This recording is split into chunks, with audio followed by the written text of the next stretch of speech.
Всем привет, с вами я. Сегодня у меня новый такой вот аппарат GeoLink 125, четырехтактный, скутер двухместный. Значит, 5 лет он стоял на улице, весь пластик выгорел, весь пластик стал крошиться. Как он ко мне попал? Он попал, мне его сначала хотели продать за 150 евро, потом за 100, потом за 50, а в конце концов отдали мне его бесплатно, сказали, хочешь, забирай. Проблема в другом, что на него нету документов. Сделать документы по, как это самое я раз спрашивал, 400 евро надо. Плюс еще, чтобы его поставить, надо на колеса приобрести и морду пластиковую, боковой пластик, сидушку новую, потому что перешить, потому что она потрепанная. Где-то в подсчетах, зеркала еще, тут такие зеркала, лопухи стоят с поворотниками. Где-то я посчитал, где-то надо евро в 200. Итак, 600 евро. Но за 600 евро можно взять, в принципе, уже нормальный, в рабочем состоянии, со всеми этими прибамбасами. Пробовал я его заводить, значит, не хотел он заводиться поначалу, но свеча, как на мое удивление, когда я ее достал оттуда, она абсолютно нулевая, без нагара. Проблема в том, электрика вся полностью работает. Я очень удивился, и были, конечно, тут какие-то колхозы, вот, не работает кнопочка Stop Engine, вернее, она работает, но только с помощью вот такого вот хитрого приспособления. Кто-то обрезал провода, хотя провода должны были идти вот эти вот черные, и это самое должны были идти, как они сейчас идут. Но их тут вот надо перемкнуть, чтобы заработал стартер. Вот. Дальше по проводке. По проводке все нормально, приборка светится, обороты двигателя работают, топливный бак работает, охлаждение немножко барахлит, прыгает стрелка почему-то. Там у меня еще надо ластик один, шланг подсоединить на охлаждайку. Охлаждайка у нас здесь под крышкой. Здесь можно посмотреть, сколько у нас имеется. Когда я ее проверял, там было больше половины. Дальше, когда двигатель работает хорошенько, двигатель не в масле, он просто в пыли здесь, в болоте, а сам двигатель нигде не течет, не сопливит, нигде масляных потоков нету. Это что хорошо. Но есть другое но. Крышка вариатора у нас что-то там очень жутко тарабанит. Сейчас я буду откручивать крышку вариатора, смотреть, в чем там загвоздка. Ездил я на нем уже. Подрыв офигенный, мне понравился, как для 125-очки. Фильтр, абсолютно новый чистый фильтр, там, как на мое удивление, стоит. Вот. А сейчас мы открутим эту крышку и посмотрим, что там происходит. Всем привет! Всем привет, с вами Олег Ратов. Сегодня я буду разбирать четырехтактный двигатель от скутера, 125-кубовый. Двигатель очень распространенный. Значит, вот его маркировка. Кому интересно, лейба, фирма GeoLink. Значит, будем снимать полностью. Очень характерный звук внутри в двигателе. Что-то колотит, тарабанит. Слушайте. Что-то там, короче, коленвал. Скорее подшипники коленвала накрылись. Куча видео пересмотрел в интернете. Все говорят, что это клапана. Другие говорят, что это еще какая-то ерунда. Но я думаю, что это, скорее всего, коленвал. Палец, говорят, вылез на поршне. Ну, скорее всего, это коленвал, потому что характерный звук издается где-то изнутри. Из середины вот этого механизма, то есть где здесь у нас стоит штифт от коленвала, вот где-то там вот по центру он и тарабанит все. Это точно не вариатор, вариатор я разбирал, смотрел, точно не он. Вот, так что будем разбирать и смотреть. И потом я вам скажу, что это гремит, и буду писать комментарии в видео тем, у кого подобный стук имеется в двигателе. Всем привет!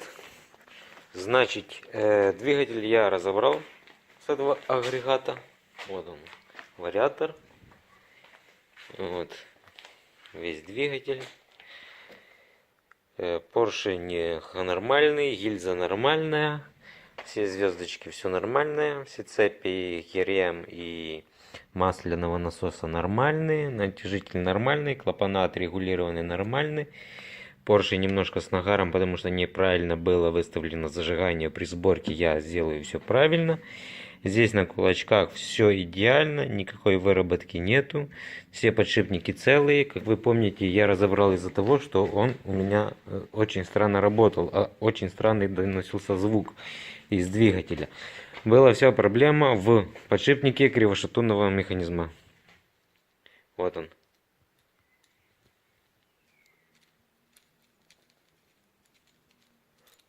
Подшипник убитый. Подшипник шатается сам по себе. Если его вот шатать, он шатается. Подшипник здесь. Вот его. Сейчас я вам покажу его маркировку. Очень странный. Было его не так уж просто и найти. Данный подшипник. Но пришлось заказывать. Заказал я подшипник. Пришел подшипник. Made in Japan. Я уже его установил, запрессовал. Значит, чем он отличается, чем он особенный? Потому что вот этот размер, он здесь имеет 15 миллиметров. А все подшипники, в которых я здесь магазины находил, с запчастями, автозапчастями и мотозапчастями, подшипники идут все такой же самый, но здесь ширина 16. Представляете? И он уже не тот. Пришлось заказывать 15 подшипник шириной 15. Здесь вот, именно здесь 15. Установили. И сейчас приступим к сборке двигателя в целом. Итак, собрал я весь движок, как он и должен был быть с самого начала. Значит, встал он обратно на свое место. Полностью я его собрал. Как вы видели, я менял подшипник коленчатый коленвала. Подшипник я поменял коленвала. Все нормально. Также не было правильно у него выставлено изначально зажигание. Зажигание я выставил, как книжка пишет. Итак, значит, что еще, какие были проблемы? Пока у меня тормозов задних нету. Потому что нету тросика. Надо купить тросик, поставить передние тормоза. Но были неисправленные передние тормоза. К удаче и надо было долить тормозной жидкости. Тут меня испугало, что тут какой-то закручен болт. Но ничего, нормально, тормоза прокачались, воздух весь вышел и довольно неплохо тормозят. Они были ржавые, я уже покатался, все нормально. Тянет офигенно, мне понравилось, как он тянет. Единственная еще была проблема, что нету лампочек. Вернее, лампочки есть, но они сгорели на ближний свет, и та, и другая. Вот, так что придется приобрести вот такие вот лампы. Вот, с помощью... У меня была боязнь, что у меня что-то неправильно с реле регулятором, не заряжает аккумулятор. Но с помощью мультиметра мы проверили, все нормально. Аккумулятор заряжает. В принципе, заряжает. Да. Вот, посмотрим. Хотелось, конечно, проверить и этот самый реле регулятор, как там он проверяется. Значит, тут был сделан какой-то колхоз. На руле были провода, висели провода, и одним проводком они замыкали друг друга, и тогда можно было только завести со стартера. Я те провода отфигачил, и на них были такие крабики, ну как крабики, зажимы, да? И я заметил, что под тормозной ручкой переднего тормоза есть такие же зажимы. И теперь я их просто туда вставил. И когда мы поворачиваем ключ, у нас ничего не происходит. Нажимаем тормоз. И у нас уже загораются задние фонари. У нас до этого они не загорались. И когда зажимаем, как во всех скутерах, зажимаем передний тормоз и даем кнопочку стартера, он у нас заводится. Ну, подождите. Сейчас я заведу. Не заведу. Не заведу, потому что у нас мы тестировали тут всякие приборы от аккумулятора напрямую, и у нас немножко разрядился. Надо его подзарядить. А так, в принципе, все гуд. Тянет, едет, разогнал я его до 80-75 км в час. Но не хватило мне дороги, чтобы он поехал быстрее. Вот. Он, конечно, в ужасном виде, но едет хорошо. Всем пока. Ну вот, завели мы и наш агрегат. Сейчас поедем в первый тест-драйв.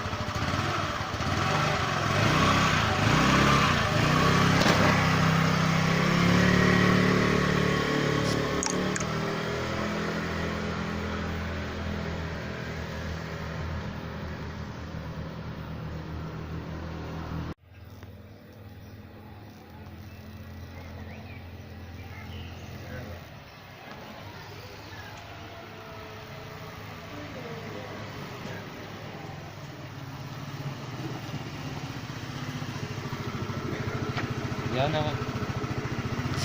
Yana. Ya ne iş? Yana pamuk Фіги ви, де Павло, гаде прогора? Ох, іде Павло. Де Павло? Де ми біразі? Фіги ви, охі. Фіги. Фіги, Лео.